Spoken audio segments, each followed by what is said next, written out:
to the Self-Report podcast. It's been a minute, but we're back. And I am Crystal Calver, champion of Silly Little Guys, and this is Alice. You want to introduce yourself? I'm Alice. That's it. And this is Zomner. Hello. Everybody knows who Zomner is. No, they don't. Introduce yourself, Zomner. I'm Zomner. I'm a guy from Finland. I am very excited to be here yet again. Yay! Yeah. Do you have a bio you want to give? From Philadelphia. Yeah. That's it. That's all you need to know. Originally from Jersey, but fairly. We like to forget that. We do like to forget. We like that to I'm not from talk Jersey. about that. Jersey first. I was molded by Jersey, but raised by Philly.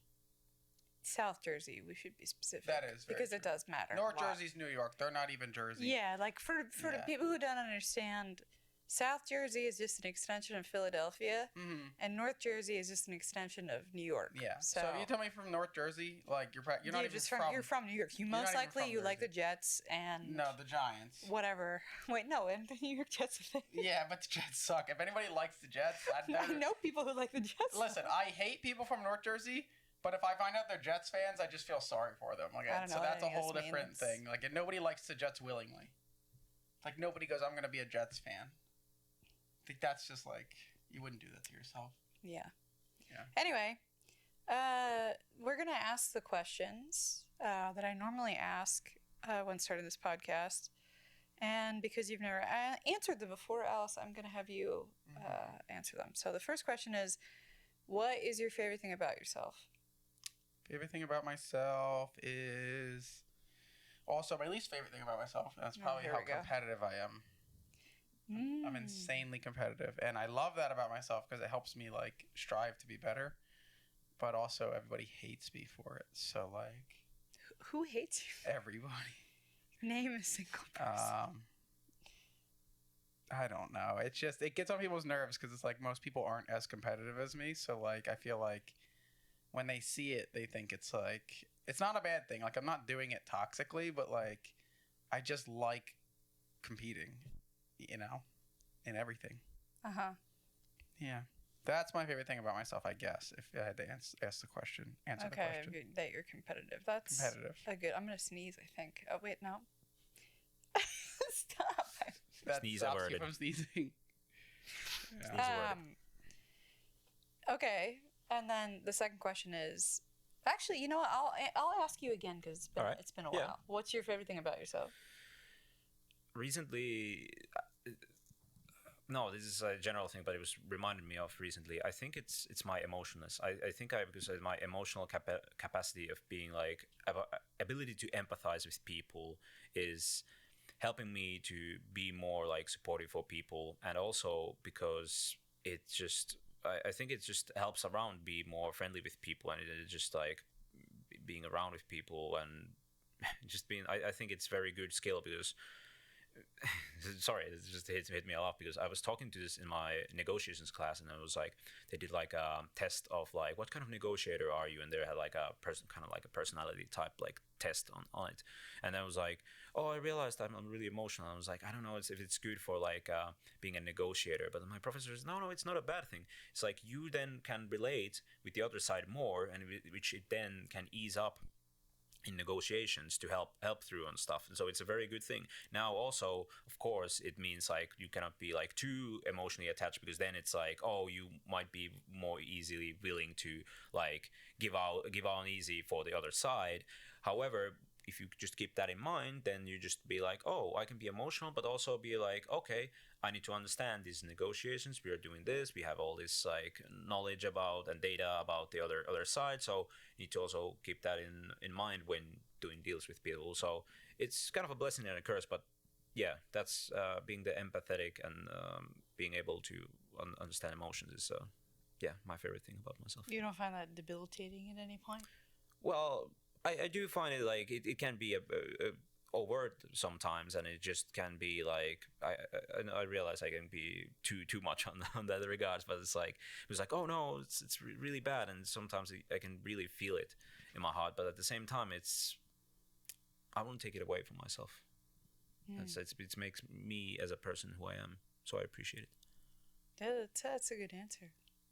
I think a lot of people think that they're empathetic, but then like internalize it in a really weird way where they make it more about themselves because they're empathizing, and I've never seen you do that. So I would say you do empathize in like a normal way. I do think I've done it a lot, but at the same time, it's like very internal. But then it's like I have to like realize like, oh, that's on me, that's on the other person, and then it's like, okay, I have to understand like where the person ends and I begin. Kind of. Yeah, well, you've way. never made me feel that way, at least. So thank you. I mean, that's good. But I know a lot of people struggle with the concept of empathy, and then making it like a problem. So, yeah. I guess you need to ask me this question because I haven't been asked it in a while. I need to ask you the question. Yeah, ask me the question. What's your favorite thing about yourself? Shit, I didn't even think about the answer.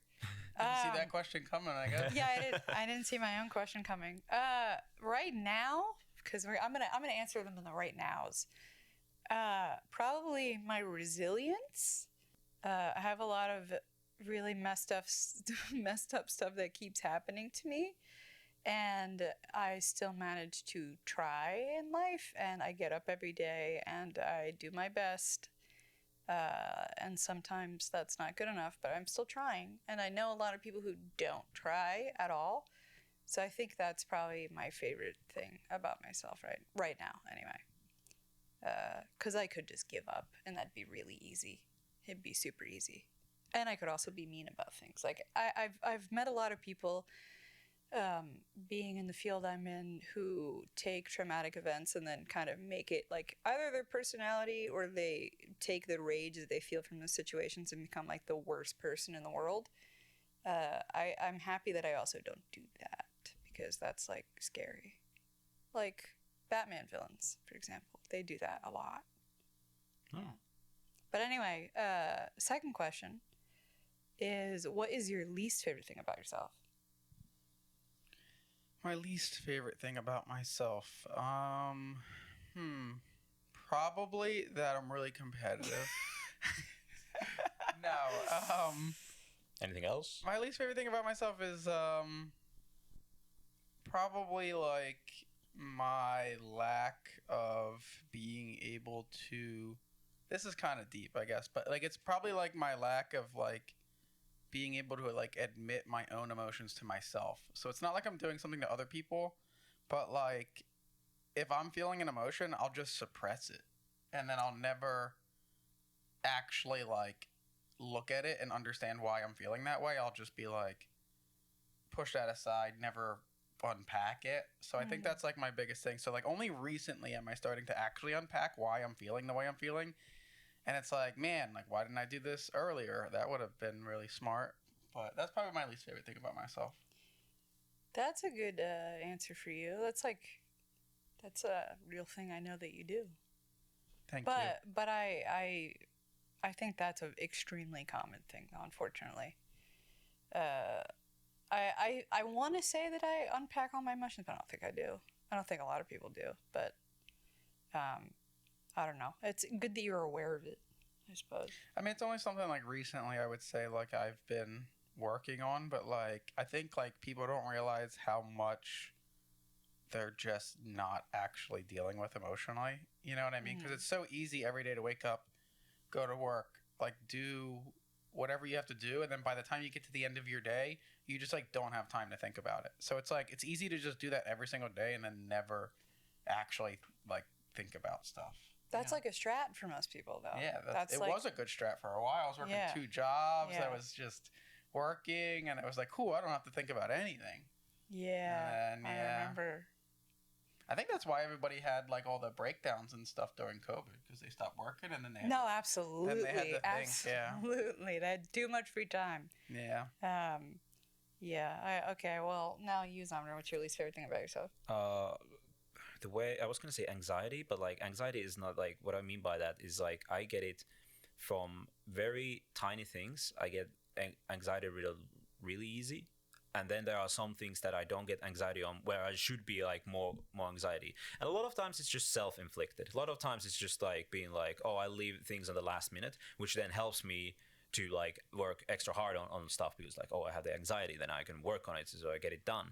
However, it then leads up to like, oh, then you have too much stress going on, and that's not great if you leave everything to the last minute, and that's success, and then you like have all this extra shit going on like in your brain, and yeah, it's not great. So it's like, rather, if I want to word it differently, I'd say like giving small things, putting them like to a more higher stress, and then having like not enough stress for actually like more bigger things in life. I feel like sometimes I feel like, oh, this should be like more affecting me, but I'm like, whatever, I'm shrug my shoulder, and it's just like, but it's not always, but like a lot of times I've in my personal life I've had that happen, and I'm like, and it's like, why is that?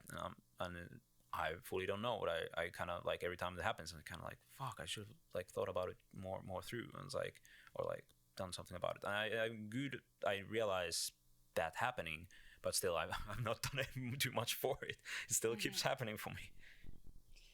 I don't think I have an answer for that. I mean, it sounds like It's not an answer. You're used to a certain level of things. I think it is. I think that's what it is. I think things that would stress normal people out don't stress you out, because you're so used to. I think you're used to a lot of social stuff that people like normally don't deal with, because you also have like the language barrier. You come from a different culture. You've been friends with us for a long time, which makes you used to a lot of really weird things. So I think that definitely helps. Yeah, I don't think it's very culturally necessary. I think this is a me thing. It's not about like what made me in my culture and like necessarily like this, because I don't know many people who are like this.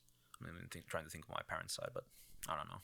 Hard to say, but yeah, it's just something that like I dislike, but it still happens, and it just keeps going. So I don't know. Also, would you say like the mandatory military shit, right? Like, as I attribute a lot of your personal resilience to having done that. I mean, there's definitely like anxiety.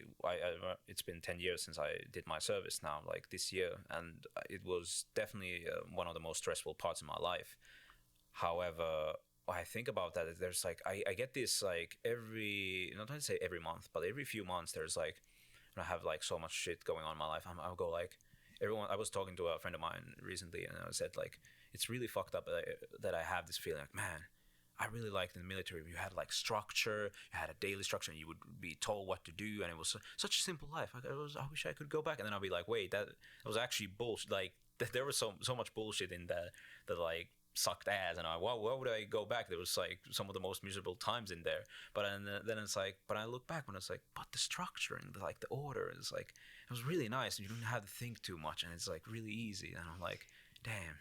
It was kind of cool, and it was like, I mean, I did 6 months, so it was like the easiest way out. But like, I still think about it, like there were still good times in there. And to answer your question, I do think that some of the resilience comes definitely from that, but I don't think it is fully responsible. That there might be other stuff from like, you know, my family and stuff from, you know, other stuff happening in personal life, but it definitely has made an effect on it.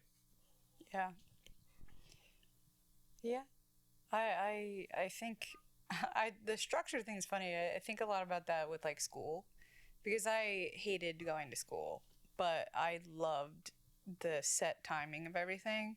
I loved how you had to do everything a certain way. Even down to like, oh, what book bag do you have? Because you don't have choices. Like, Right. sometimes when I'm presented with too many choices, I get pissed off because I don't want to make a choice. And I think that kind of structure is really important for overthinkers, which I know you and I are. So it's like the easy stuff. I don't, because in school, because I went to Catholic school, I didn't even have to pick what I wore every day. That shit made my life so much less stressful that I did not have to like, oh, I will wear this today. Like, I know people who went to public school and they had like a little bit of a uniform, but not like, it wasn't too strict. And it just made me like, oh, I wash this every couple of days. I wear it, whatever. Like, you have multiple different versions of the same outfit. and it was good. It was nice. Now you have to ask me the other question. The third question? No. The second second question, yeah. question. We're on the second question. The one about... The least favorite thing. Oh. What's your least favorite thing about yourself? Perfect. Thank you, Alice. Thank you. Right now, my least favorite thing about myself is... Fuck. Man, I guess I really didn't think about these at all, even though I know I was going to answer them. Top 10 answers on the board. I would say right now I hate how I'm getting stuck on stuff. I keep thinking about like, oh, I could have did this different. Oh, if only I had done this thing different. Oh, if like, I'm doing the what if in my head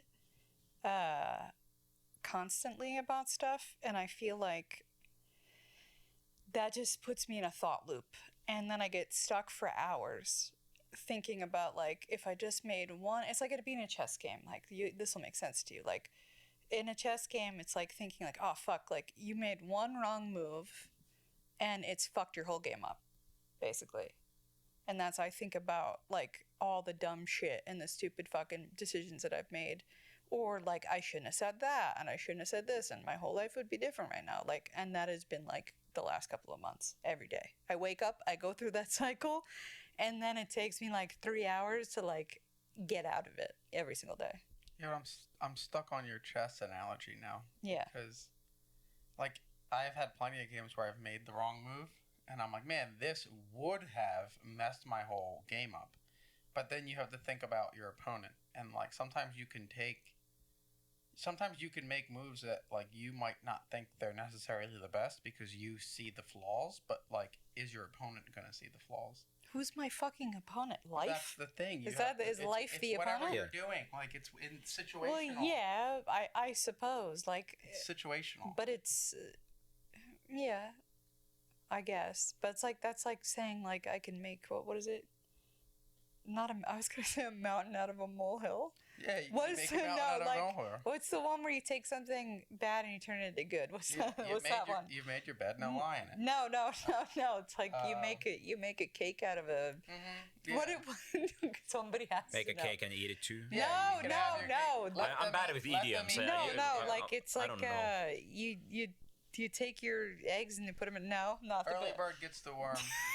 Yeah. I can't actually remember what it is, but I'm not joking. Mm-hmm. Do you know what I mean? Like lemonade. Like if you take the lemons and you make lemonade. What is that saying? That's the lemon law. They actually have a thing. No. You buy a used car and it's Jesus Christ. What is the saying? It's like when life gives you lemons. Yes, when like life gives you lemons, then you make lemonade or whatever the fuck that saying is. Right. So it's like I could take these bad things and maybe make them work out somehow, but it doesn't make me feel any less like regret. You know what I mean? Like I don't know, man. Anyway, the third question is what's something that you wish people understood about you more? Alice, answer the question. What's something I wish people understood about me more? Yeah.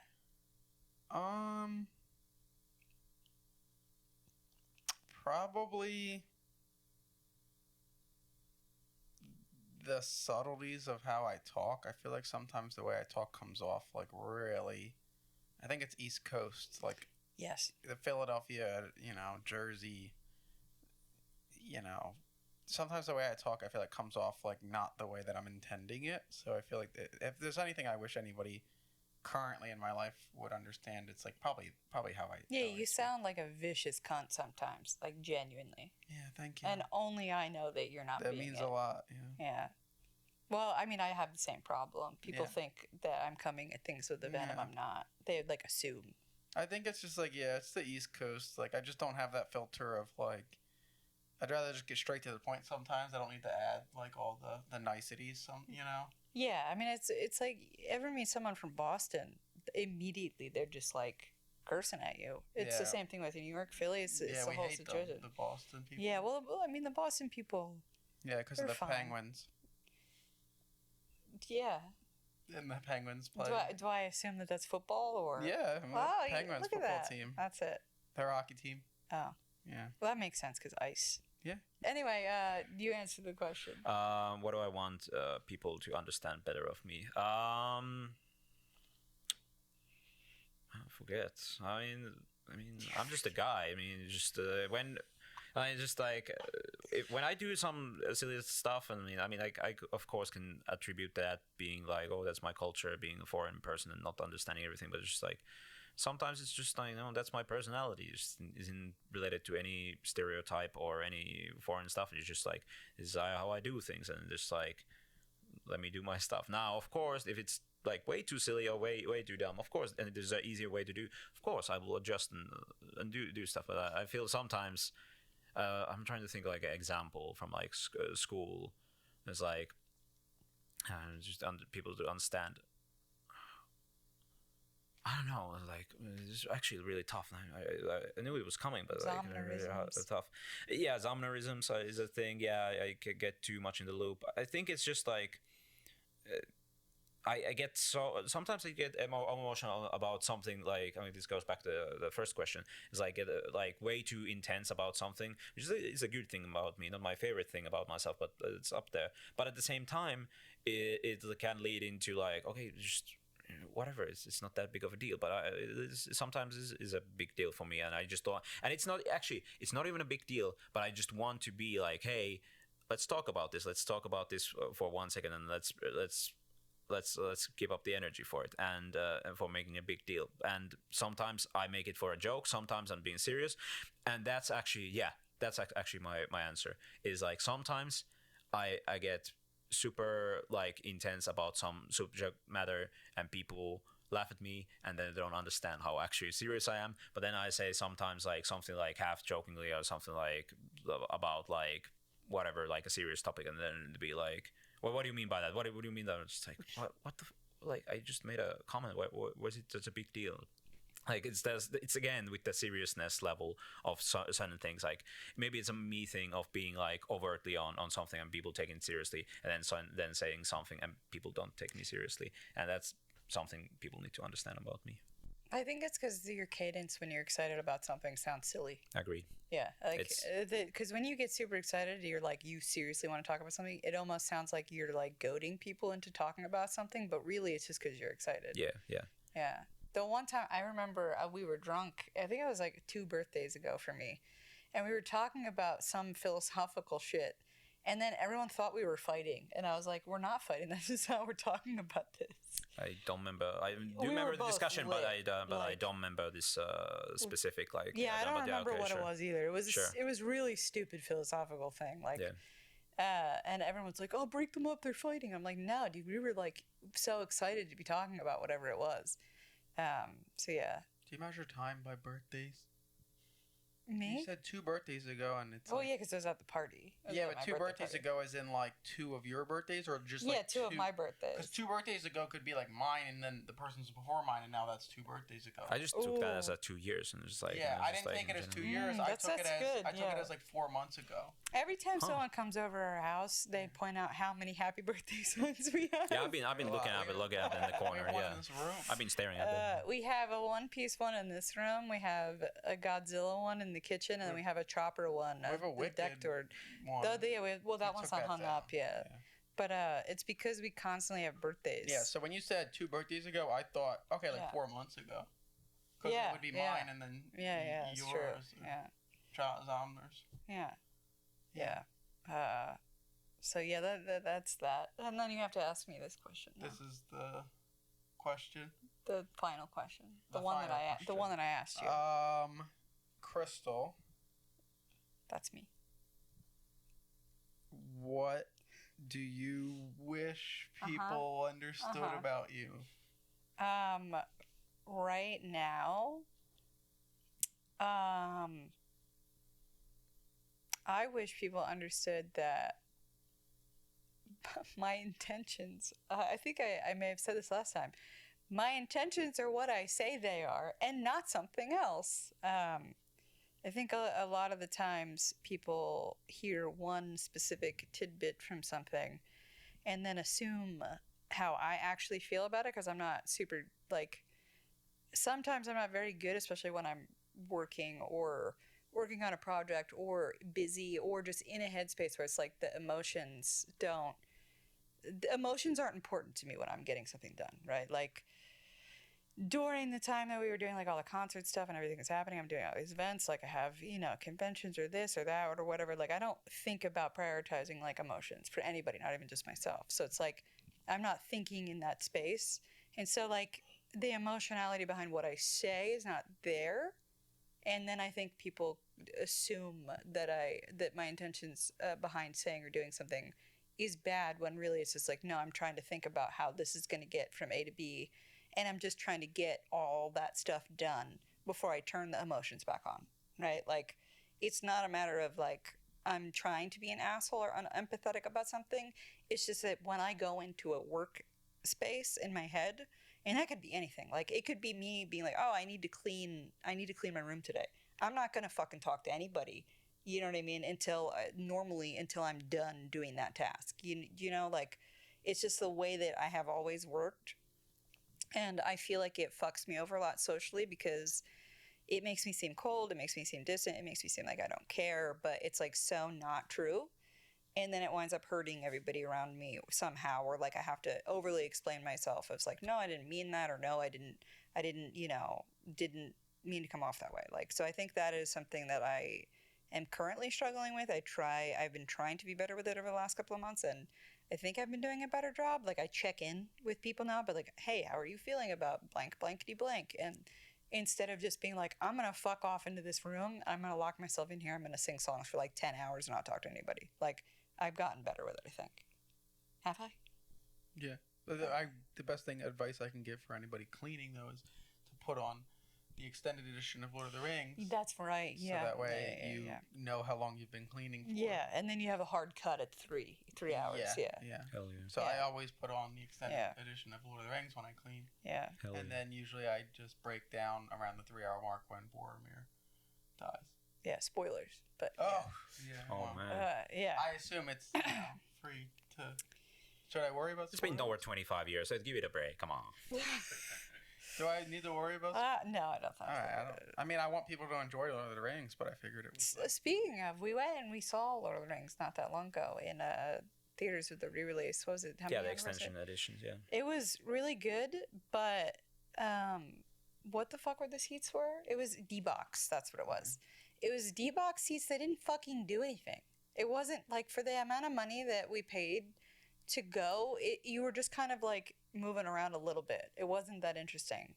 We did the 4DX years ago in Philly. That shit was fucking wild. Like, there was snow in the room with us. There was rain. They were like roller coaster seats. Like, they moved a lot. Yeah. There was rain, snow. The smells were coming out of the seat in front of you. Yeah. Fucking, and like the steam and the fog when it came in. It rained. It rained the entire time they're fighting it. The Helm's Deep. Yeah, the Helm's Deep. And there was smells from the farms or something. Yeah, it would be everything had a smell. Yeah. Well, especially like the Balrog scene. Like, that shit smelled like fire. It was like smoky as hell. I just thought that was the girl next to me. Oh. Yeah. Every time I hear about this, it's like, that sounds the most insane experience, and it's like it was fucking crazy. It was insane. I don't think I'll ever see a movie like that ever again. It was honestly like the most magical experience I've ever seen. Had having a movie, because the seats didn't move like D-Box. They were so much more like dynamic, and when they were on the horses, it would be like galloping like the horse. Like, and when it was so neat. When you would go over the mountain ridge and everything, it would like you genuinely move you. Like, wild. It snowed in there when they went up top. I know. That was my favorite part. Because the room lit up with like how bright that scene is really too. Cool. And then it's just snowing all over you. And then you're climbing up the mountain. It's like, wow, that's pretty sick. And then when Gandalf does all that spinny shit, you're spinning like so fast. Like, there's so many people in the theater who got like up during that scene because they're like, whoa, this is like fucking really quick. But it was pretty fun. Yeah, I don't think people were laughing. We'll never find a theater. That was a Regal.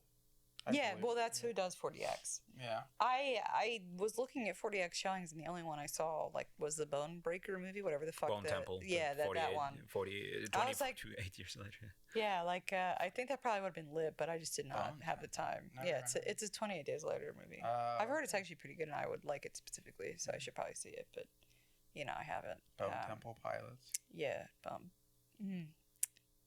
Speaking of movies, the Oscars were on. I don't think you know anything about I don't know a anything. single thing. That Have you happened even in the seen a Oscars. single Oscar movie? Probably Did not. you see? Did you see Sinners? No. I wanted to. Did you see Hamnet? No. Did you see One battle after another. One Battle After Another? Mm-mm. That's crazy. Okay, I don't think you've seen. I don't think really any of that. this year. I don't think I've seen a single Oscars movie. That's fucking crazy. Yeah. Well, I guess good for you. I don't It was know. a good year for. It was for a great movies. year. It's probably one of the best years. I wish I saw Sinners. Sinners was really good. Yeah. I mean, I think that's like the common fucking consensus with everybody though. Like, Yeah. But for me at the time, like I only just saw it. What was that? Me, you, and Jeff saw it? Yeah, like a month ago. Yeah. Me, Jeff, and Zomner saw it like a month ago, and I feel like if I had seen it any earlier, I wouldn't have gotten as much out of it. Just because the general message of it still is like music transcends time and space and all these things and whatever. That's just like the general message of it. But I really do think, like, seeing it at the time I saw it, like, helped me go back into writing and doing music stuff. And, like, I realized fucking Saul Williams was in that Yeah, movie as a yeah. preacher guy. Yeah. And that's, like, an artist I've followed forever, like, since the year zero, like, time Mhm. of Nine Inch Nails. Yeah. Because Trent Reznor, I think produced, like, an entire Saul Williams album. It's, like, one of my favorite things that I had, like, all of his like poetry. I think I forget what they're called, like poetry books that he made, and like I love just like all of his work. He's a huge political activist. I had no clue he was in the fucking movie. Oh. Like he never even posted about it. He first posted about it. He was like, by the way, my movie won an Oscar like the other day, and I was Right. like, oh shit! Like this whole time you're just like posting like pro Palestine stuff, like let's like help people out, blah blah blah, like.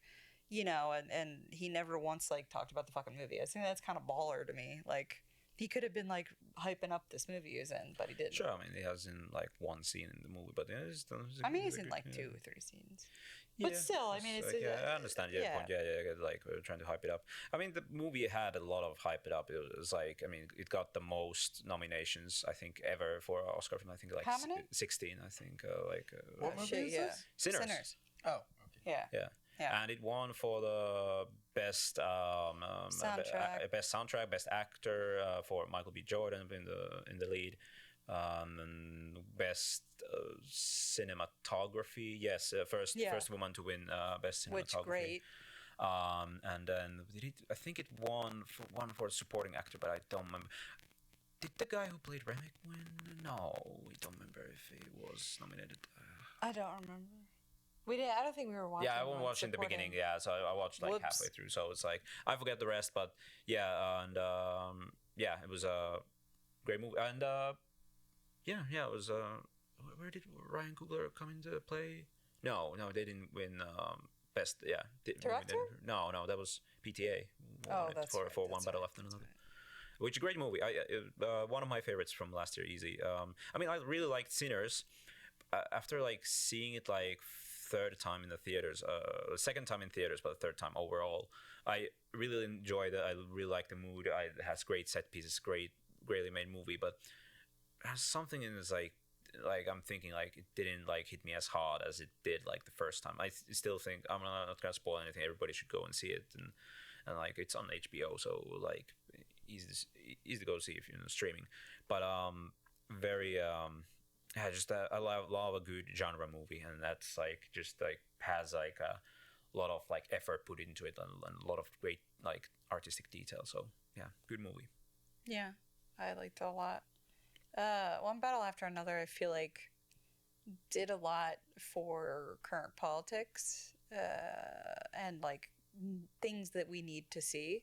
The story of One Battle After Another is to summarize and not spoil, is basically old generation needs to understand new generation and how those problems are affecting the entire world, and not be like, I don't know, boomer about it, I suppose is the best way I could put it.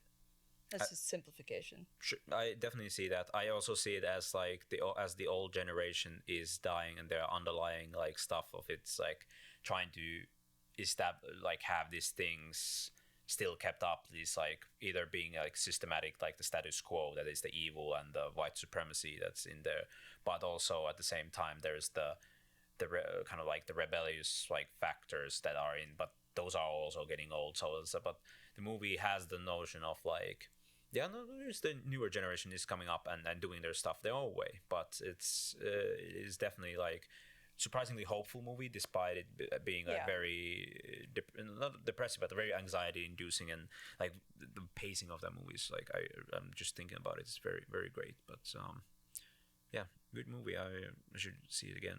Anxiety inducing. Yeah, I was gonna say Marty Supreme didn't win anything, but should have, like, I still feel bad for Timothée Chalamet not winning that, because I don't feel bad for him at all. I still, it's like he played that asshole character, like winning as well. Now, okay, Michael B. Jordan definitely got the Oscar, definitely got it for like good reason, and was a great actor in Sinners. Absolutely great role for playing like two characters, but like Timothée Chalamet in as Marty Mauser is just like I think just he got something about like just being that smarmy, like self-centered, like piece of shit, but he still has like something in the internal that he's still like compared to the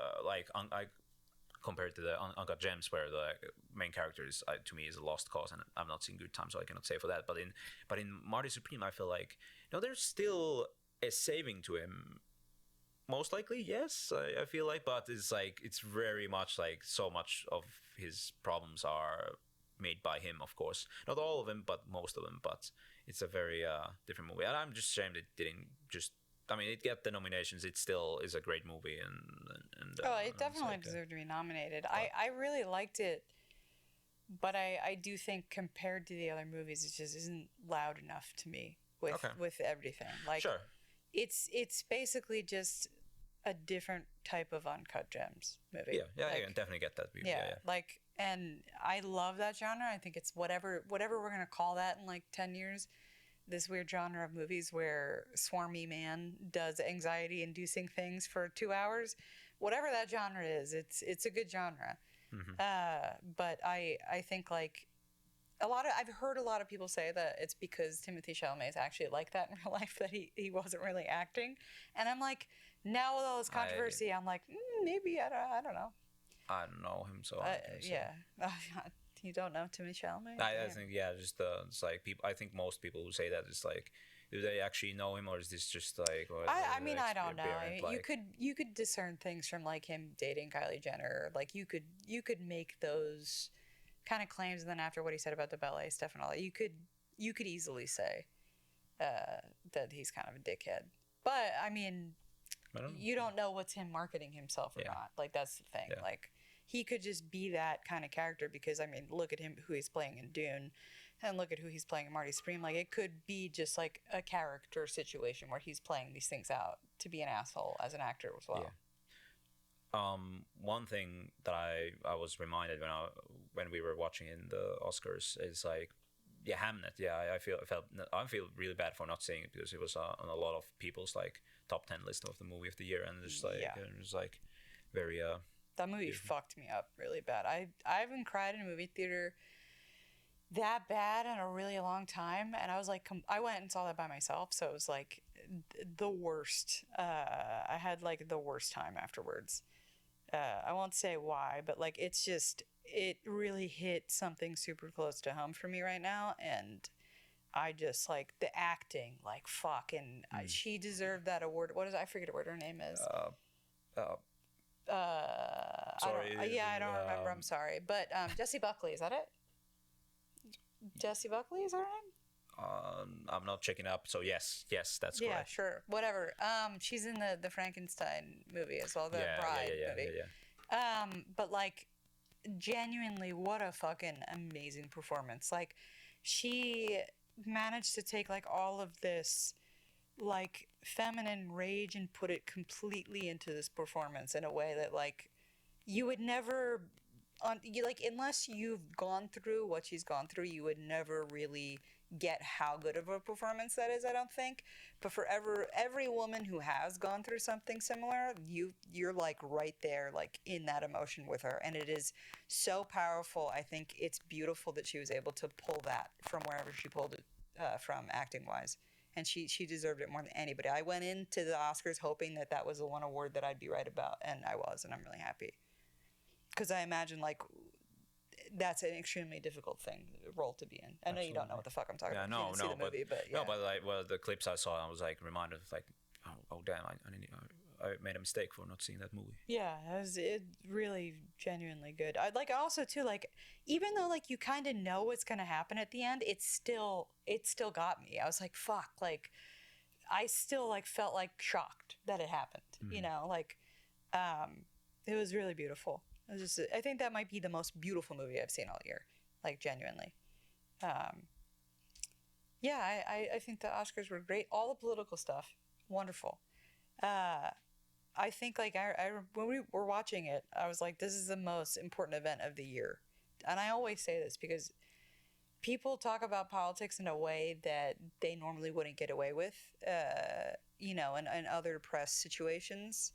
And this year, I think, was the strongest year for political statements. Like, you have Javier Bardem, who's constantly saying, like, really important things, who's now being louder than ever about, like, everything that's going on. And I think that that's also very beautiful. And, like, I just like everybody, all the other people who are in that room, like, challenging each other to just be better people. And like, everyone all over the world is going to like watch the Oscars and hopefully like learn something from it. That's why I always say that it is so important, because you never know what dumb kid like just went up and watched Marty Supreme this year, right? And then is like, I'm going to watch the Oscars because I really like Marty Supreme. Now learned about like genocide and ICE and, you know, all these things that maybe they didn't know about that they learned.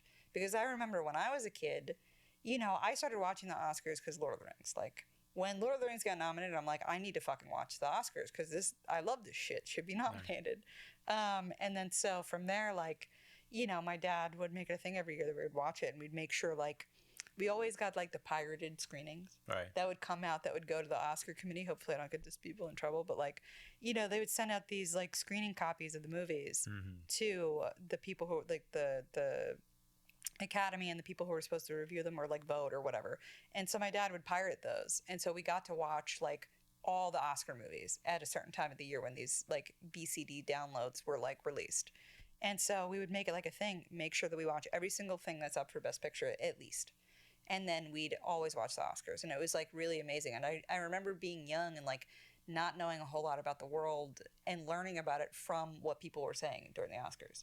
So I imagine like, you know, there's a bunch of little kids, or like, I guess teenagers more would watch these movies, but like who are watching these things and then watching the Oscars and be like, oh shit, I didn't know that all this stuff is happening.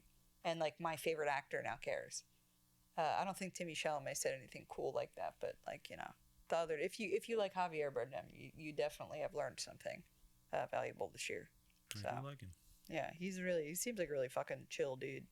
But yeah, not surprised PTA won though. Like, I don't know how many Oscars he has at this point. I mean, I'm thinking about There Will Be Blood. I'm thinking. Is this his first time winning an Oscar? No. Like, and Daniel Day-Lewis is not part of it, because that is kind of a big deal. I don't remember I don't remember how well. We should Phantom like Thread Google went. these things before we talk about them. It's better. No, I'm self-reporting like how much I actually know, so it's actually fine. Yeah, people can. But I was just curious because like most of the time when he wins an Oscar, it's always a fucking Daniel Day-Lewis movie, for the most part anyway. Not that I remember the other ones, but I think I was too young to remember the other ones. Have you seen a Paul Thomas Anderson movie in your life? I don't know who that is. I know who Daniel Day-Lewis is. I don't know. Paul Thomas Anderson. You do, because Phantom Thread. That you have seen one then. Yeah. What do you think about Phantom Thread? You forgot about Phantom Thread. No? It's such a good movie. Only seen it once at a theater, and I'm like, yeah, it was. Oof. It's a good movie. It's a movie for the girlies. It might be the only Phantom. It might be the only. Phantom Thread might be the only Daniel Day-Lewis movie that I know, though. That's crazy. I feel like you'd love There Will Be Blood, and I have no clue what it's even about. That's good, probably. I didn't either. Yeah. I was telling him the story the other day. I watched that movie for the first time ever on a CRTV, on a VCD that my dad burned for me while I had a concussion. VCD? Yeah. So before DVDs, right? They had these things called VCDs. Laser discs. Yeah, I guess.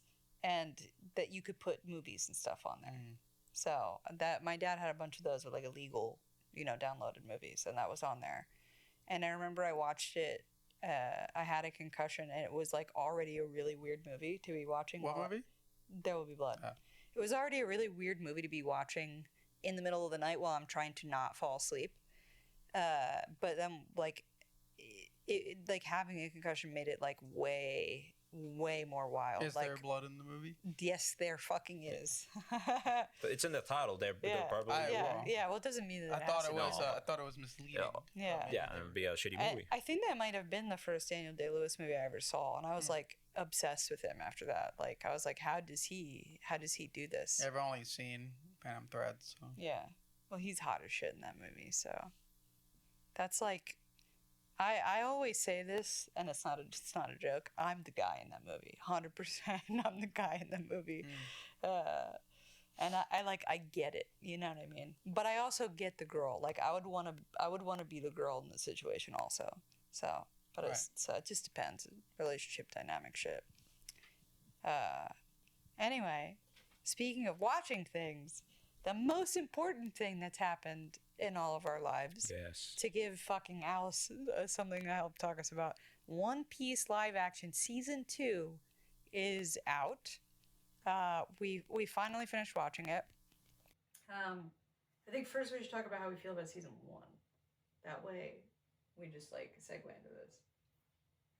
Alice. I mean, I think I love season 2. I mean, obviously, I think season 1 has a soft spot in my heart more than like I love them both, but like I think just seeing it for the first time in season 1, like I really do love season 1 for the live action. They definitely with season 2 have gone like a step more into like the wackiness that is One Piece to like kind of like I feel like for all of the non-anime fans, like for the people who are watching it for the first time, like the first season was like, cool, this is what it's about. You're like just stepping into the water, the shallow end, and like now they're starting to get a little bit deeper with the wackiness. Like, but like they're doing it in a way that's like really nice. That they're not just immediately like throwing all the wacky stuff at people, and then like it's gonna like people are gonna be like, what's this? This is weird, and then like probably like not like it. So I think definitely the next season they'll get more wacky, and then like at that point you'll be used to it because they're not just like immediately doing all the weird, stuff that they could be doing. They're selectively doing the stuff that's like necessary for the plot. So, agreed. I want to say like great thing. I was trying to remember in my head like how many devil fruit users are in the first season. I think it's just Luffy and Buggy, and I don't think there's anyone else using devil fruits in the first season. And now this season, there's a bunch of like devil fruit users. In the first episode, we get introduced like characters who have that like powers and how they're presented in the show. It's very interesting. The leader of the Black Cat Pirates is a devil fruit user. No, isn't he? no, Kuro doesn't have I'm like, no. I'm sitting here trying No. to think. No, He's just he's smart just guy. a fucking weird He's guy. just fast. Yeah. Huh. Really? Fishman, no devil fruits, of course. Yeah, like I did never realize that. Yeah. I didn't think That's about why that. it starts literally simple never and then it amps up. thought for the about next that. There's season, only so 2 it's like- devil fruit users. Yeah, That that's can't what be true. Yeah, it is. Holy shit! Yeah. It's Luffy and Buggy, and like it's like no one else has. Yeah, because like, Alvida doesn't have one yet, and most of the people don't have any Yeah. yet. And none of the Straw Hats have them. Yeah, otherwise. no. That's crazy. I never thought So that's the about that. amping It's up like it's season soft 2's. launch of the Yeah, devil yeah. fruit. It's introducing this concept, and then okay, now you do it. Now we can do all crazy stuff. Yeah. Like as we get to the grand line. I Like, it feel starts like we're coming up. gonna get done recording this, and then I'm gonna go and look up to see if there's other devil fruit There's users, and I'm there's gonna- gonna be other ones. There's gonna 'cause probably we're- gonna be, but I'm like trying to quickly just like going through the database in my brain of like I don't think any of the major villains or the sidekicks have devil fruits. Like somebody might be in it that has a devil fruit power. Maybe it wasn't even. Yeah, Mihawk. It doesn't. No, he's I just a can't strong think. guy. Yeah. I want to use that as a segue about Mihawk. I like that even though he's like in season 2, he's not an active character. Like there's so many characters in One Piece, and they can go through and like so many characters get introduced and they drop off, and then they like 100 episodes or chapters later they show up and one of them, oh, this guy's here, it's really important now, this means business. But here in season 2, like, oh, they had such a like perfect casting on some of these characters, and so great acting. It's like, oh, we're not gonna see them until like season 4 or 5, if those even ever happen. But now, no, like they found, like with this adaptation, they found way, like, oh, let's bring this character back for this scene. Let's bring this character for for like a couple of scenes, and it's like, wow, that's really. I think they're also finding ways that, like, even if like the character is in the show later, they're like, well, that information's prevalent now, so then they're like showing you scenes maybe a little out of order, but like it makes sense for the plot of the live action to like show you scenes with, you know, when they got to the red line, you might see some characters. You know what I mean? Like, why do you think I worded it the way that I did? Okay. Want me to name the character? I'll name them all. Yeah. No, don't do it. Okay. Don't do it. Don't do it. Can I talk about any of the characters from the second season? Yeah, but keep it to the Straw Hats. Because I assume that most people have not finished watching it by now. Okay. While they're listening, you should go watch One Piece season 2, come back, then be like, all right, now I'm all set. No, okay, don't have to do that. No. But please do. Yeah, no, please watch it. I think like the added in context stuff, like I have a friend who will not watch it because they're like, it's spoiling it. And like I get where he's coming from, but also I think the live action is doing it better. So I feel like he won't watch the live action? Yeah, he won't watch the live action because he knows that they've sprinkled in more context and he wants to see it in its original form first. And I get it. And I think with season 2, that's even more like relevant of a take to have, because it's like you literally are seeing stuff and being talked to about stuff that doesn't happen for like 1,000 episodes, like genuinely. Yeah, there are definitely stuff of like, oh, I didn't get like, oh, they're doing this stuff right now. Especially in the first season, there's like a major plotline that's like is not introduced until like 300 episodes or 400 episodes later. And it's just like, okay, that's cool that they're doing it now. Interesting, but it's an adaptation, and getting. I think while in the manga wise and anime wise, like the original source material wise, I think. Yeah, it is spoiling it in a sense. I get that, but at the same time, it's like if that makes more people interested to go through it, and it's like, and they'll be like, hey, this didn't happen in here, like, but at least they get interested and get this concept. They like interested early enough to be like, oh, there's cool stuff going on, and like. I do agree. I think it's definitely with the creator. I mean, it is creator approved, so it's like definitely made on purpose, and it's not just like, like, oh, we're just gonna do this and be like, whatever. Well, it's like foreshadowing done correctly and not 10 years later, essentially. Yeah. Like, I imagine that Oda had like a lot of thoughts about like how he wanted things to end or how he wanted things to be, but like as a creator, like you don't always know how to sprinkle that in a tasteful way. So now he's got a chance to like do that. You know. Yeah. I do think like the stuff that they've added in is really good.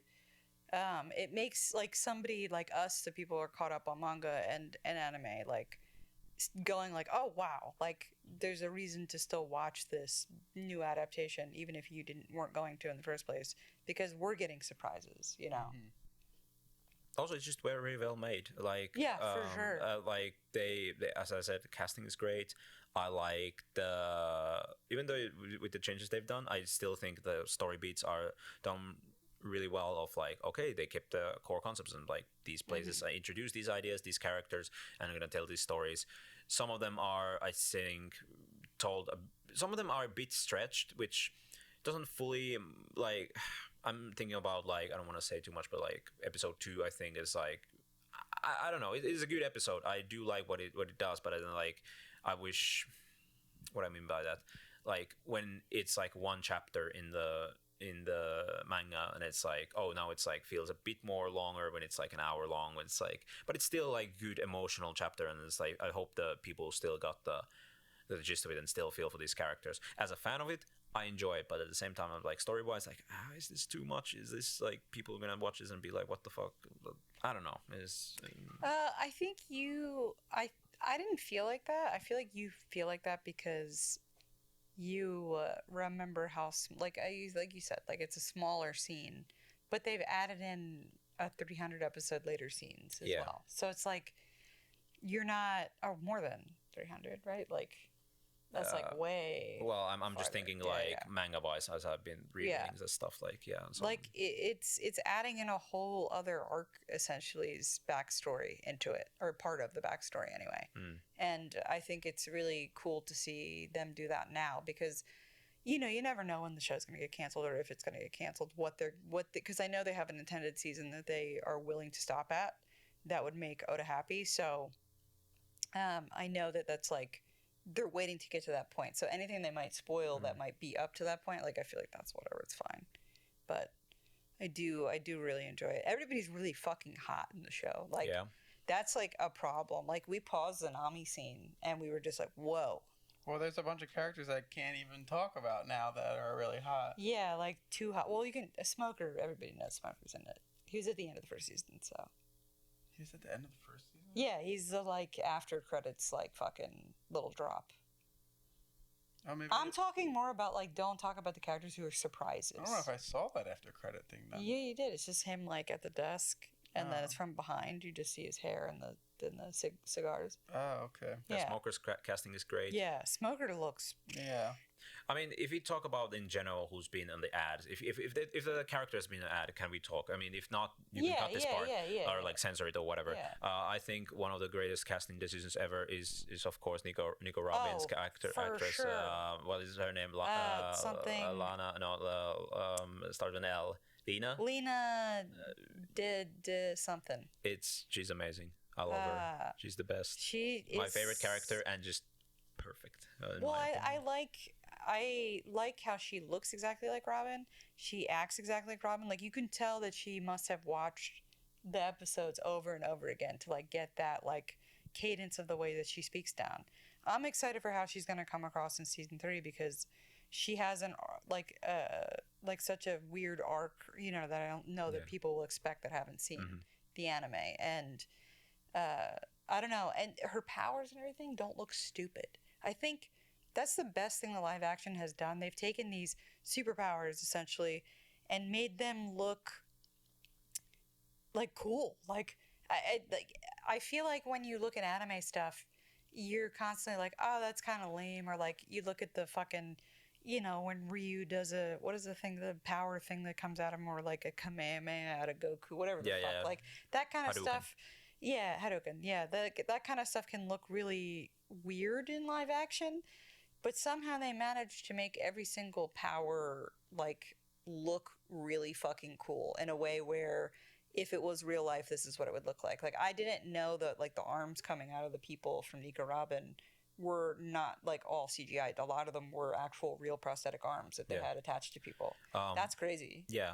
One was surprised, like, oh, how they can do with Walpole. It's like one of them like villains that are like just okay, he's an arc villain, whatever, he does it and everything. No, he's scary as hell. He's like actually has like what they do. I cannot even say what they do with it, because they do a little bit of adaptation on like what he can actually do here. And the shit to do, I was like, oh, he can do some nightmare shit, and it's like it's like this is good. This is a good adaptation. I don't know if it's accurate or not. I don't care. It just looks cool, and it's just like it's great. I love it. The practical effects usage in it, I think, is like the best I've ever seen in like a TV show this big and this I don't know, like it's so adventurous in the way that it does things. I can't help but be like enamored by the entirety of how it was made, just because there's a beautiful mix of CGI and practical effects, and none of it looks weird. Like there's only one scene, and I think the cast is like super aware of it because I keep making fun of it on social I think media. It was meant to be a joke. Yeah, like because it was gonna get cut, I heard, so that they were like, let's just make this look fucking stupid. You know what I mean? Which I appreciate that, because it is fucking like if you tell it to somebody, they joke about it in interviews. You tell it to somebody, it sounds ridiculous. Like I think like what you were saying earlier, it's like this is a season that has the most insane stuff in it, like all throughout. Like when you get to what the next arc will be after we wrap up what's happening with the next season, it's very much like one thing is kind of happening. We're in one setting, not much else kind of happens in it that isn't off brand. But in this fucking season, they're in a bunch of different islands, a bunch of different theming, a bunch of different stuff's going on. Like, and like genuinely, you could get freaked out by how much different types of like fiction is taking place all in just this one season. Like, I think it's definitely gonna scare people off, or maybe it'll make people more interested. You think it'll scare people off this season or next season? No, this season. Like next season is pretty much contained. Like, I don't think I don't think this season will scare people off because like when I was rewatching season 1, like you got to like the Usopp backstory with like Kaya and everything in that house. I was like, this is kind of cringe. When rewatching it, the Kuro stuff, I'm not gonna lie, that's my least favorite out part. of the stuff they cut, especially with Barati, like which is already like they spent like 2 episodes in there. Which in the manga it's much more longer because of having all these side villains also show up and have like of the main villain of that arc who gets I like in the adaptation. It was kind of disappointing. This arc's villain has one scene of like maybe like 30 seconds in the camera and Mihawk just like off screen kills him. It's just like you hear it, like is that the same? But it's just like oh this arc villain just is done and we're just gonna squeeze this storyline into a much smaller position. It's like I'm fine with this. I'm not fine with like Usopp's story being that long and cringe as possible. Usopp's backstory with Kaya and everything had like so much time where I'm like they could have been doing so much more with season 1. Like well, they had that whole other battle that they didn't put in it. I think the only reason they spent so much time with Usopp's backstory and Kaya was because they wanted to emphasize how important the Going Merry was. Yeah, I think that's the only reason we spent so much time there. Otherwise, it would have been over. But they wanted to like really put emphasis on how important the Going Merry is to the crew. Yeah. Because you weren't just getting one character, Usopp. You were getting 2 characters. You were getting true. Usopp and you were getting the Going Merry. Mm-hmm. And that's why I think they spent so much time there.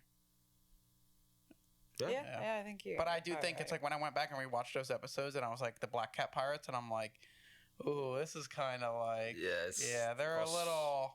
I say to me it feels like cosplay. They're a little cosplay, which is weird because the whole rest of the show is like more high class cosplay. They're giving cosplay. Yeah, that's very true. And it's so weird because like you can say that about the other characters, but even when the ridiculous stuff is happening, they play it so straight, and this is like, no, this is how we are. This is how it is, and we take it seriously, and it works.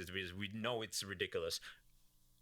We're done, and it's like, all right, that's good. And it's like that's exactly how I want it. But they did. I feel like it kind of took away from what's the main guy of the Black Cat Pirates? Kuro.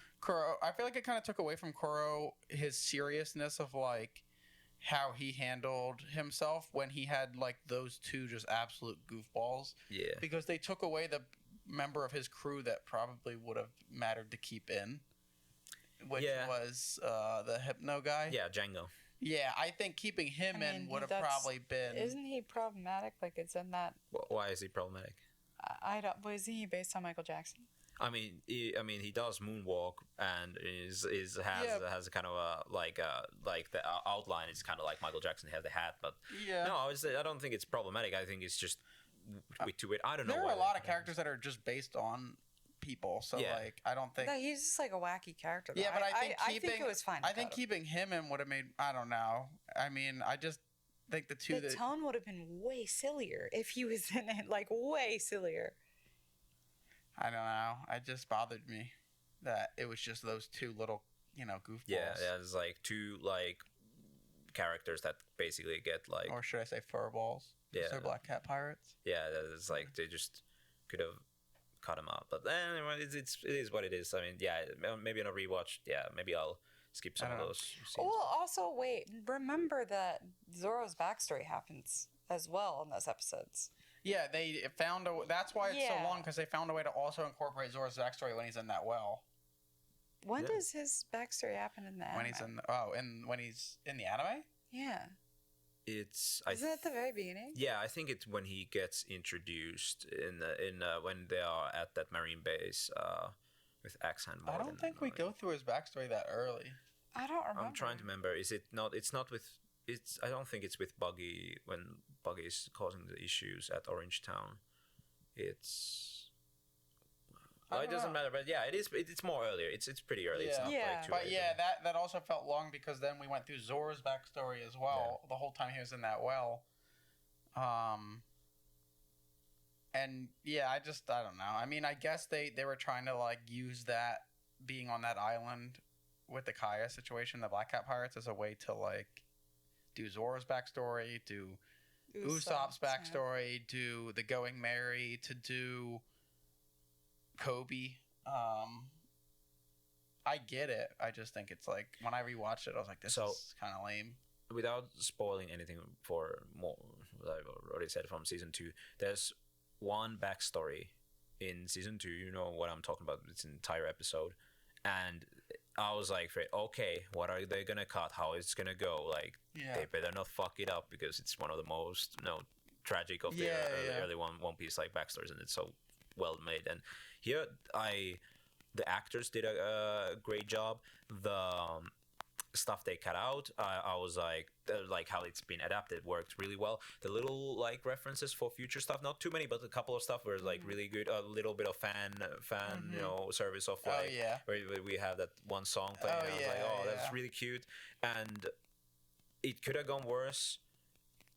And it worked well. I think I got teary eyed on that, like in the famous scene in the end. But I think when it comes to like presenting information to the audience, I think they're doing a decent job with using, without saying too much, they're doing a decent job with like using set pieces as a way to just like, hey, we don't have a lot of time to talk about this. Like, they're using the set as a way to like sprinkle things in, and I like that they're doing that because they know they don't have enough time to talk about it. So it's like if they're just like showing things quickly and then they know they'll come back to them later, it's easy to like show it. You know what I mean? Like without talking about it. Yeah. I don't know. I like that. I think they did that a couple times, but yeah, like there's wanted posters in the background of people that we haven't seen yet. Yeah. There's all kinds of stuff like. I forget what the one thing you pointed out to me was. Something about Garp being a celebrity or whatever is in the background of one of the first episodes. And then the Revolutionary Army stuff is in the paper. Yeah, there's reference for future. Yeah, there's like a lot of stuff in it that like is definitely like there for the fans to like interpret and look at. Like, and I'm sure there's going to be even more stuff. The more people who watch it, they're gonna like pause and be like, "Hey, here's half a second of this thing," that we probably didn't notice. But I think I saw them say that like, without barring the fact that if they don't get canceled or anything, like in terms of like how many seasons they can do, they're planning for like 12. I think I also saw that, but they're like, if everything goes right and they never get canceled, they would like do like up to 12 seasons or something. So okay, we've got season 1 covered up until you gotta help me with this one. What do you mean? Like which arcs are covered? Season 1's covered up until East Blue. It's East Blue. Yeah. Second is introduce Grand Line up to. I mean, I can just say where it ends. Alabasta. Drama. And then season 3 is gonna be Alabasta. Yeah. Season 3 would be Alabasta. And then season 4 would be Skypiea. Yeah. Yeah. And then season 5 would be. It's gonna be Water 7 to Enies Lobby. I think. Do you think that fits into one season? Yes. Oh yeah, definitely. Like Water 7 and Enies Lobby. Yeah. Yeah, because I feel 8 like episodes. they're gonna. You could do 4 and 4. I feel like they're gonna rush through Water 7. I feel like we'll do like 3 and 5. Like, oh yeah. I don't feel like they need to spend that much time in Water 7. I'm thinking about Kaku right now. How the fuck did that? Like, everyone else I can envision being like prosthetic, or somewhat CGI'd. How does Kaku turn out? How do we do that? I don't know. I mean, I just started to reread them stuff with the Skypiea and Water 7. You totally forgot. What is this eraser of my goat Foxy? What is? Why are you erasing? That has to be one episode. We're not doing Foxy. We're skipping. Just get it out. Get it out. In the first season, you have the wanted poster of Foxy. They gotta do Foxy at some point. Foxy's a wanted poster in the first season. Yeah, I forgot. Not good. They gotta do Foxy. He gets one episode. Yeah, one episode. Yeah. Oh no, 2. Yeah, No. You get one episode of the Foxy Pirates. Yeah. Please, no more. And then because I'm trying to only for the Chopper and Robin scene do we do this. Only for the cotton candy scene. Well, outside of that, don't do it. Because they need to like. I think the Foxy Pirates did a good job at like emphasizing like the relationship that Robin, Zoro, and Chopper all have. Yeah. It's cute. It's a cute couple of episodes. Yeah, they could spend one episode on Foxy Pirates. Yeah, just make it like a goofy episode after like after something happens. Skypia, like I was Yeah. like, oh, that's a grand adventure. There's some serious stuff happening in Skypia that's very traumatizing and stuff. But I mean, compared to as compared to some Skypia later has stuff. some of the funniest moments. Also, Like that I think are the funniest. Yeah, oh yeah, there's funny moments in Skypia, no doubt. But like how dramatic Skypia gets near the end, and it's like whoa, and then it's like, and then after that it's just like okay, and now we have some silly pirate games. Do you think that they'll keep the whistle scene in the Skypia? Please. Yeah. That's my favorite scene. I hope they do. Like, out of all the Chopper scenes, if you've watched the anime, the whistle scene, you know what I'm talking about. Like, it made me like die the first time I saw it. Or that's when Zoro does the Tarzan. Yeah. Thing. Yeah. Zoro's so funny pre-time skip, Yeah. and then post-time skip, it's like, well, I guess He's still funny. he becomes funny. I mean, he becomes stupid. I want to say, I mean, these are general thoughts, of course, from the season 2, but like I'm thinking of like the actors are also getting better as well. I already liked them in first season, but like Zoro was Zoro. You got the seriousness down really well, but like not like it works in a comedic level as well, but not like too overtly. I think the best character, not best character in general, but best character like glow up. It's Sanji. Sanji is much more better character in. I will agree. As much as I hate Sanji and the anime and the manga, like I think the way they're portraying Sanji in the live action at least makes him somewhat likable. Like he's not. It's tasteful. It's tasteful. He's unbearable in the anime. Agreed. Yeah. It bothers me that he won second. In the global thing above Zoro. That's just halfway through. We are still like three more months in until like the we better voting fix goes. that. I'm going back to vote my girl Robin. Because I swear to God, like I know you probably are out there, but if there are women that like Sanji, I'm sorry. Like, do better. Yeah, nobody should like Sanji. Like nobody should like please. Sanji.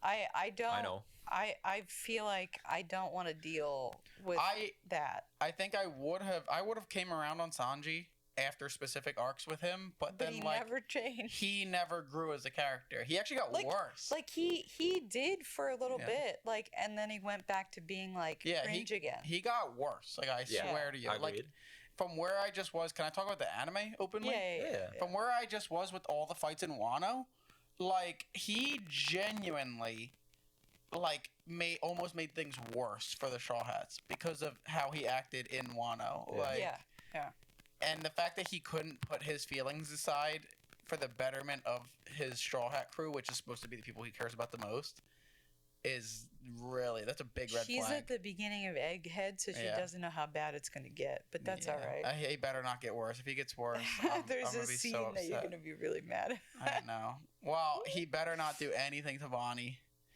I swear to God, if he... I can't put my hands up, but I swear would. to God, because Bonnie's...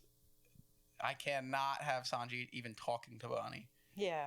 Like, he's already made some weird comments. No comment. He's already made some weird comments when he saw Bonnie in the surveillance camera, and he goes, "Oh, was that little girl we saw earlier? Wow, she grew up." Like, that's not good. Like, he's already said some stuff that I'm, like, a little concerned about. Well, was Zoro the only person that saw Bonnie for the first time? No, they all saw. Zoro they all released her from the ebb. Like, I don't know. I worry that he's going to be weird, but he had his moment to change. And he didn't. Yeah, Egghead's good. I cannot say much more than that for it. Other than I want to say the intro. I mean, the best a lot of people. intro. Yeah, I'm only intro. like, what, 10, 15 episodes in Egghead? So something like that. There's also a couple of filler, like I think 1 or 2 fillers. There's a lot of info dump episodes where they're like, remember this person from 600 episodes ago, and then they remind you. Yeah. I feel fortunate that I started watching it when I did, because Gear 5 had like just been about to happen when I was catching up. Like, and so by the time I did catch up, I was only like a couple of months away from when Gear 5 had happened. And then we watched it about I think 6 months later we finally got to it, or three I'm months trying later. to remember, what was it, 2020, end of 2022? when it Yeah, happened, I or started it's it. I started it in 2022, and I finished it last year. So yeah, something like that. I finished it in a year, or a year and a half ish. Because it took me about two whole years, I think. Yeah, it's Yeah. 1,000 episodes or something. There's 1,060 Yeah. something episodes. Not even 60. Some of them I was just cleaning my apartment during Dressrosa, especially. I like Dressrosa. I love Dressrosa, but boy, oh boy. I love. There's some episodes where I'm going to go clean the bathroom. You know what I mean? Well, then you should have put on Lord of the Rings. And then, Oh, that's true. That's true. I'm sorry. I love, what's her name? Viola? Yeah, Viola, yeah. Yeah, I love her. Yeah. Sorry, I thought about Doflamingo. Right, okay, interesting. No, I love Dressrosa. I'm really looking for, if they get to that in live action, I'm looking forward to that. I hope they do. Yeah. I want to see Law so bad. And Toy Soldier. Oh, Yeah, no. Toy Soldier. That's Goat. that's one of my favorite backstories, I think. Yeah. Relate big time. Poor Now, Rebecca. here's the thing. That also means we're gonna see someone starting with an S, and it's well, I mean, it's not a spoiler to talk about, but it's remember, hey, I was here. You thought, hey, my name is Sabo. I was here, and I'm like, oh no. Oh man, but yeah, I mean, I don't know. I hate it because it's they almost force you to accept Sabo. You want to not accept him, but then they just. He's you found out you had oh wait, that literally is the plot. Yeah. It's you found out you had a secret other brother that you didn't know about, and now your mom's that's hey, literally the plot though. Yeah. It's you have to deal with this kid. We had too big of a spoiler. All right, I moment. spoiled something by accident, but Dressrosa. I'm saying. Well, then I don't There's think we a can. better way to introduce this guy than what they did. That's what you're saying. I don't think we can put anything from what I said about it in there. Yeah, I guess not. Anyway, this You'll have to character listen was to really that. annoying. Yeah, you'll have to listen to that. We and had then- his card, the We manga did. panel card, which is worth hundreds of dollars. coincidence that it. Yeah, person has a fire devil fruit, and it was our most expensive card that we had. Died in the fire that we had in my apartment. For those that don't know, Alice and I used to live together, and our house burned down very dramatically. It was a year process. I was 6, 7 months process of losing everything. Yeah, that was only a year and a half ago. Yeah, it wasn't that long ago. Yeah. Some people should remember that wasn't that long ago. Yeah, I feel like it was Sabo's fault. He did. He didn't like it. He didn't like it. He burned the building down. I also think for the anime, I have a lot of things that I know are coming up because I played the card game for a little while. Yeah, I feel like I played the card game for a while. I don't play it anymore. the characters. Yeah, I don't play it anymore, but I knew, even the stuff that I'm getting to now with S Snake, S Shark, S Hawk. I knew. Well, that sucks that you know that because I have an action figure of S Snake that I've had hidden in a box. But I knew for months. I've seen them. I know, but if you look at the action figure or the figure too closely, maybe you'll piece things together. I don't want you to see it. I will say that I didn't piece together what What's they going actually on? were. Yeah. So I didn't think that I hard know, about it. but I've seen figures and stuff like that, and then I at conventions and stuff, and then I've pieced together yeah, but I do this thing with figures. I did this thing with figures where I saw you have a couple figures that are gender swap versions of characters, and I'll just be those are just fun little figures. I just with figures. And then you remember Ivanka. No, but I'm saying with figures though, they could be you can tell me oh, that's just a fun figure they made, and I would believe you. Yeah. Because I don't necessarily. Yeah, because Oda has done it before. Yeah. Even before stuff that has happened in the manga. It's being oh, what would Luffy look like as a woman? Oh, let me do all the straw hats as So a figure could just be a fun little thing. It doesn't have to actually be a spoiler. And if you told me that, I probably wouldn't. It would be none the wiser. Yeah. Yeah. Well, I still don't want to do it. There was a scene with Nico Robin and Wano.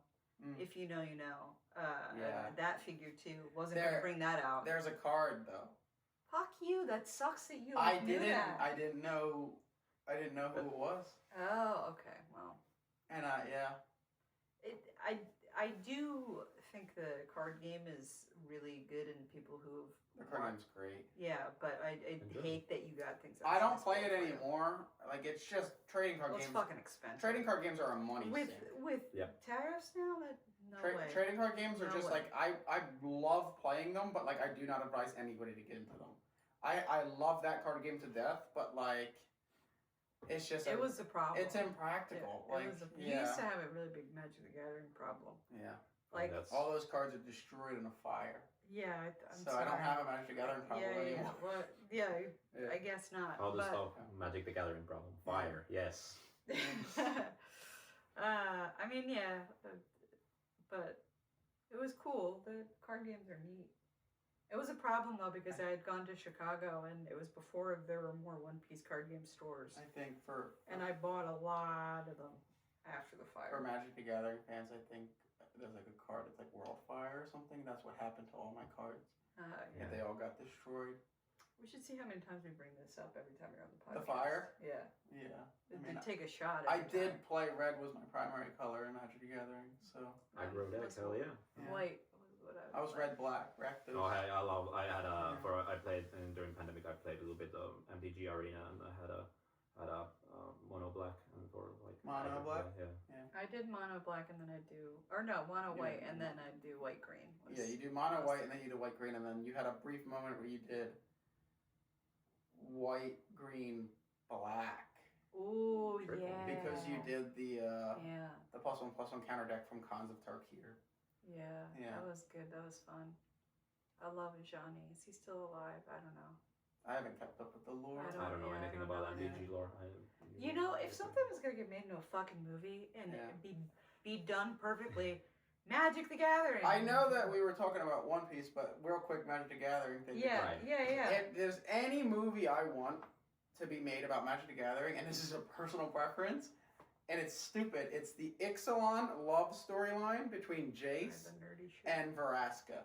Mm. No, okay, hear me out. I gotta be quick. There's a love storyline between Jace and Veraska, where Jace, because he's a mind power guy. Right. He's mono blue. He Yeah. uses like mind manipulation. They get dropped on Ixalan, which is like a pirate dinosaur planet Okay. situation. He hits his head on a rock and gets amnesia. And then Veraska, who has snakes for hair, because she's like kind of like Medusa. Medusa, she finds Jace, realizes it's Jace, but then realizes he has amnesia, and then they fall in love. And that is like the most amazing storyline. And they're pirates. Yeah. Okay. It's pretty cool. Cool. And then he slowly gets his memory back, and she's like, it's like that thing. It's like, you're not going to love me when they don't love each other. You know what I mean? Huh. It's really Yeah. amazing. That storyline is like, what's that movie with the guy, the lady, rich lady falls off a boat, gets amnesia, takes care of the guy's like 4 kids, they build a golf course. The fuck? I don't know what. Yeah. What Yeah, is that what the movie? hell are you talking Yeah, about? yeah, I forget. I don't remember. You say it like I would. I don't know. remember my love story movies. I watched them when I was a kid, but like, yeah, they made a new one a couple years ago, gender swapped, where a man gets amnesia and the woman takes advantage of him. No idea. It didn't do well because it's not a good thing. Like, literally, like, he Stockholmed the lady into believing that she was these kids' mom because they didn't have a mom. Uh-huh. It's not I don't 51st remember. Dates. I don't remember the. That's what I was thinking about. No, That's no, not at all what it is. I don't remember the actor or anything. Okay. So it's unfortunately. You've just made this up, I think. What I knew about, I'm gonna go back to the MDG like show idea. I mean, they were talking about that like since pre-pandemic 2019. I think Netflix had something in mind. Like early pandemic, like 2020 or 21, and it's just been like 5-6 years, nothing being They'll heard never about do that. anything. Yeah. No, They do stuff, but it's just in the development. don't steal my idea, please. But this is what they should do, and I don't know why they're not going to do it. Right? The Planeswalker Spark. Right? Mm-hmm. Anybody could get it. Take a fucking person from this universe, right? The Earth. Oh, this is a horrible idea. No. Listen, hear me out. Hear me the fuck out, okay? I'm hearing you out. Because if you want to modernize this shit, take a person from this universe, or you can make it magical, whatever the fuck. Any universe that's like not a pre-existing character. Make them get the Planeswalker Spark over something insane. They teleport to one of the characters that we know and love, whether that I would vote as Johnny, but like that's just me. but like any of the other planeswalkers, they get teleported into meeting them, and then they get trapped into now fighting this big war or whatever that's happening with like, all of the people. This movie would bomb. No, but it'd be how you'd have to do That it. is Like, horrible. I feel like it's such a weird, like No. the exposition on how to explain what a planeswalker is would be really difficult on a general audience. And I don't think unless you made the movie about one specific character, but all Yeah. the fans would be very upset if you did that. Like, could you imagine that they just made a movie about like Jace as the main No, character? they would have to you do. couldn't do that. I think if they were going to do anything, and they wanted to make it, if they wanted to make it about the Planeswalkers, they would have to make it about the 5 core Planeswalkers that they like. But you need the backstory. They advertised Planeswalkers with like the 5 core Planeswalkers. Yeah. Which was like all the different types, like Jace, Yeah. Chandra, Liliana. Yeah. I'm forgetting the other 2, Gideon, and I miss Gideon. Fuck. who was the last one? What color did you forget? You did Green. No, Gideon's. Gideon's white. Oh shit. Jace is blue. Chandra is red, and Liliana is black. Who I don't was remember green the green back one then? because nobody cares about the green. Just don't say that. Well, I like Gruul, but Gruul's red and green. I don't know. I don't remember. But was it the elf-looking chick? No. It's not. Yes. Yep. She was an Is elf. it? You're Yeah, right. Yeah. Yep. I don't remember her name though. For some Yeah. reason. Nobody cares. I'm sure somebody cares. You can't say Nobody cares about green. stuff. No, but I think that would be the right way to do it. Like have a new No. character be brought in, and then like I don't care, kill them off. Whatever way they're or gonna do whatever. it is that they're. It's gonna be. It's. There's no way if they ever actually do it. I guarantee you it bombs. There's no way they're gonna do it correctly. Do it like they did with the Dungeons and Dragons. Have like Yeah. completely original characters, and Yeah. then you make this character. So I know who that is. Yeah. I know that character is because that literally happens in the D&D movie. But No, it doesn't. yeah, happens. They have spoilers, but I mean, who cares if you don't know? Elminster shows up. The guy who's like the grandson of Oh, Elminster. okay. I thought you were gonna say the other guy who was supposed to be. A No, good I'm guy. glad they didn't show up. I'm glad that character works as is, and Yeah. better that they did not bring Yeah. that. I mean, whatever. I love D&D a lot. I've read like all the D&D novels, like the stories, not the actual like playing books. And it's too jokey for me. I think that movie. It's a bit of a but Marvel. it is for general Marvel audiences. quippy. It's for the common. I said it the best way. Like a lot of people, because I'm in the RPG circles, said when it came out. I know a lot of them saw it multiple times, and they said like when I saw it, I thought it the best way is like I would if I would have like new people interested in D&D, like younger people or like or not jaded people who can still like who enjoy Marvel movies. Not that's a bad thing, but I was like some people who are like against like them, but I was like, hey, you like want to see like understand what D&D is about? This is what D&D is. You make jokes, you go to adventures, you come up with plans, you go to fantastical places and have fun. That's what a D&D is like as a in a story sense. It's not like the perfect like showing of here's what D&D actually plays like. Here's not like on a like strategical level. It's not a great like understanding the entire world. I mean, they had elements of it, but of the Forgotten Realms. But I'm not going to do the lore stuff in here. But in the general, like I can see like, hey, you show it to the people, and after that movie, it's like, okay, now we play a 2-hour session, and it's like kind of get the feeling of it. I used to do that with when I first started RPGing, I would show this Call of Cthulhu like movie, and then we would play Call of Cthulhu, and it was like a very good explanation of like, hey, you're gonna play these investigators, and you're gonna see some fucked up shit, and you go insane. And I was like, okay, I get it. I mean, I think Fellowship of the Ring is the best example of like D&D to me. It has elements of like the party and like kind of interactions with it. Like, but I was like, They if that's cast Fireball genuinely at one point in the film. yeah, and- but I don't think the story would Or work. no, as that's in Two Towers, isn't it? That's I an don't extended stuff. That's I don't extended, think the D&D movie is a good representation of D&D. Okay. Yeah, I don't okay, really let's think expand that on it this. is. Okay, let's hear it. Maybe a do we have time to expand on Yeah, this? just, go ahead, go ahead. quick, yeah. Because I mean, if you really look at the D&D movie, it's like I don't feel like they don't follow like as much as you have the loose basis of like the class system. Like they don't Yeah. follow like Yeah. turn movement, turn order, like No. the Well, the yeah. RNG-ness of like what D&D is. Like there's a whole essence of our You of can't D&D. do that in a movie, though. But you can find a way to do it creatively. Absolutely, you could. I mean, think that would be like taking like liberties with like cinematography to make it so that each person is quickly taking their turn. But I don't think that's necessary to get the vibe. I of mean, D&D. I think if you're gonna make a D&D movie, like you should be aware of like the ways you cut the camera and the ways you make people move. Like you absolutely could make it like without seeming like it's turn based. Make it turn based. I think like there are stuff like the druid shouldn't be able to cast that many Yeah. times and stuff like. But Yeah, it's like that stuff. sure. Yeah. It gives out a bit of a different kind of view, but in the general of like how party works and everything is like coming together, I think it's a fine movie. I think like, it's fine for showing the camaraderie of a Yeah. party, but like it wouldn't have been bad for like somebody to cast a spell and then later they'd be like, cast a fireball again, and they'd be like, I can't. Like that's perfectly fine. Sure. That could have worked. I don't care if you subtly want to put in, you know, how subtle you could have put things into the background every time somebody like went to do an action, like a major action for the movie, like in the background subtly on a shop or on a tree carved in or something, just have a number.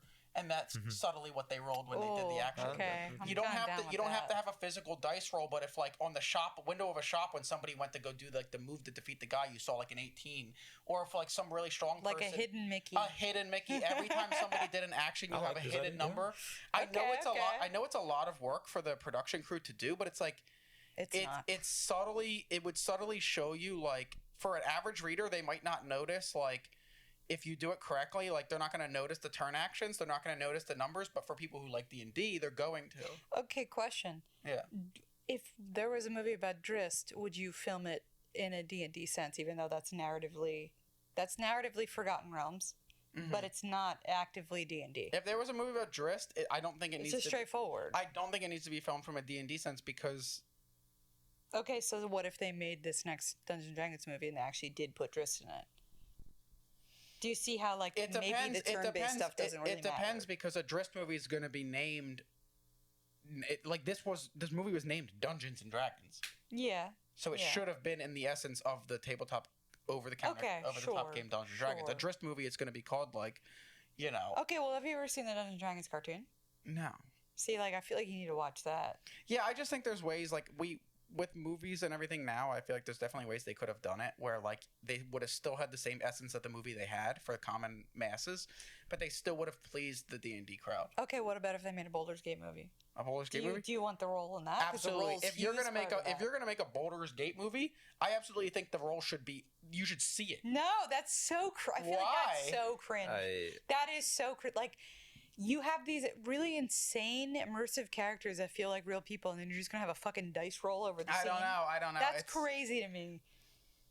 That's why I do not want that. That's I a feel tough like one. I've been a D&D person since birth. I do That's- not want that. Yeah, but Baldur's I think it's like that's a tough one. That's a different one entirely. It's not really. It's a D&D But then do story. it do it the other way. Do it the other way where you have like a turn-based system, but like if you just have your actors and everybody understand when they're supposed to be doing their movements, it's gonna flow way more naturally. Yeah. Because combat, yes, in D&D goes really slow, but it's not going slow in real time. Depends on who your DM is, but yeah. No, but it's not going slow in real time. Most of those actions happen within a 10-second time span.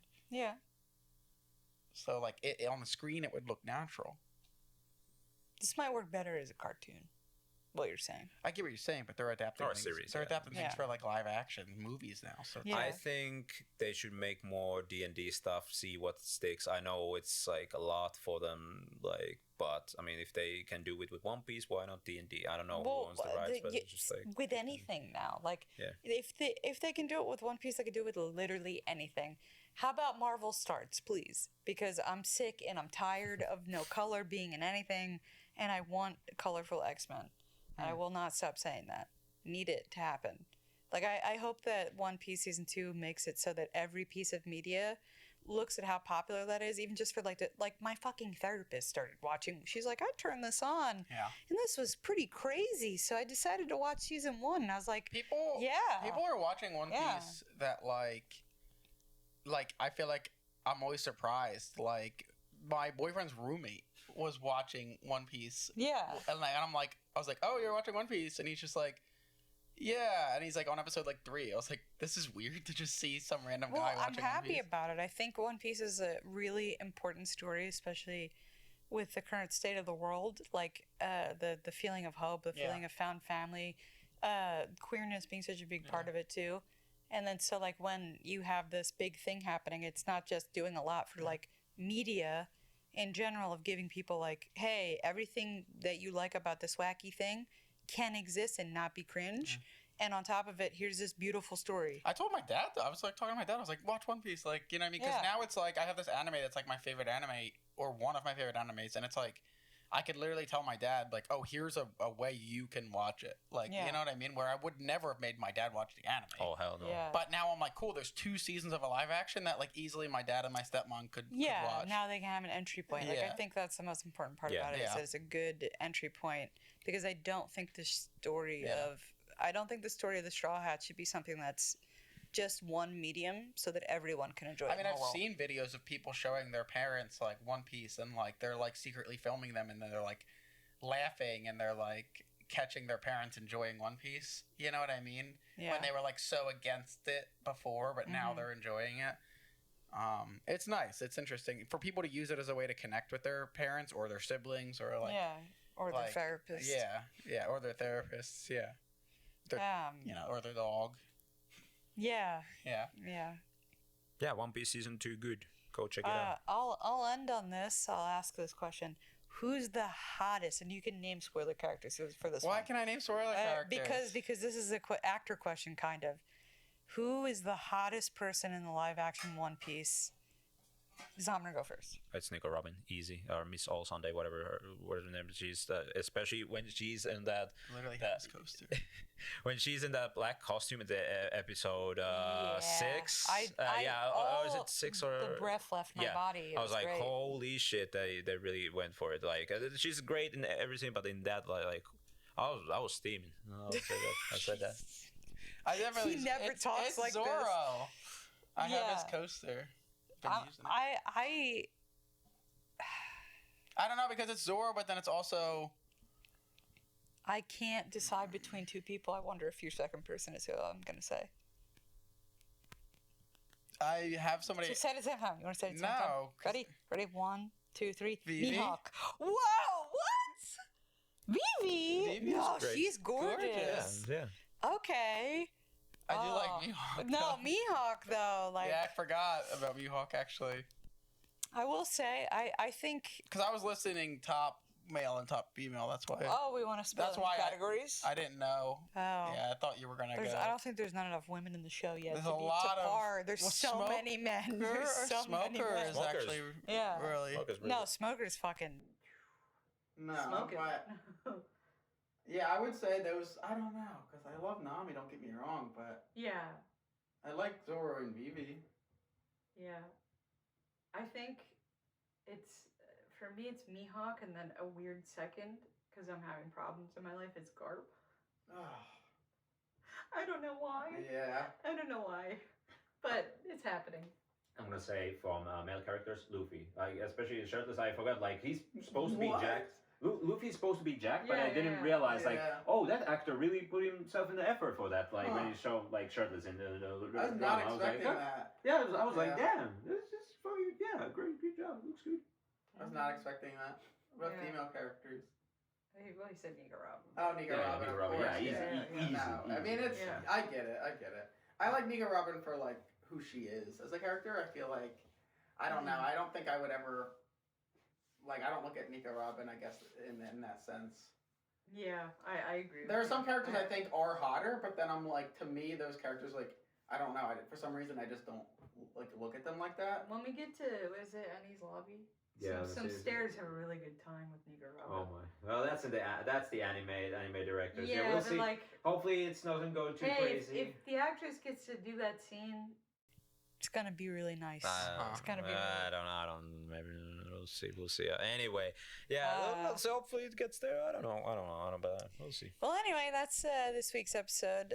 I would say go watch One Piece season 1 and season 2. Don't Thumbs start up. watching season 2 and then text me that you don't know what's going on, and then be like, should I watch the first season? Yes, you should. Please don't start on season 2. You'll have no idea what's going on. We'll actually do this weekly now. And yeah. See you next time. I am closing out. I am Crystal Caliber. You can find me as Corey Stalia on everything, and you are. Alice. And you can find you on as Instagram as Alice Diesel. And then I'm Zomner, and you can find me on Instagram as real_Zomner. goodbye.